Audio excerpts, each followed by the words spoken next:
I'm Olivia Saez. I'm going to show you how to make a basic quiche. Super easy dish, believe it or not. I bet you think quiche is super complicated. It's not. We have all the ingredients we need right here. We have 6 eggs that I really just whisked together lightly. We have a 1/4 cup of milk or heavy cream. If you'd like to have a nice rich dish, definitely use the heavier cream.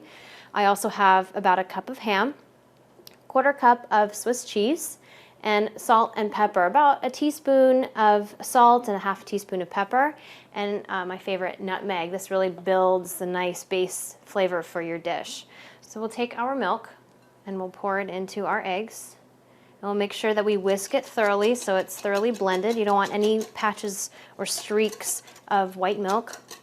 We'll mix in our ham and our Swiss cheese. And we'll mix that together so it's just really thoroughly blended. And we'll take our teaspoon of salt and our 1/2 teaspoon of pepper and that 1/8 teaspoon of nutmeg. And again, really thoroughly whisk so that everything is blended and the flavor is even throughout. And then we'll go ahead and we'll pour it into our crust. And there's no need to do anything to this crust. We'll take this and put it in our 350-degree oven for about 30 minutes or until the filling is completely set.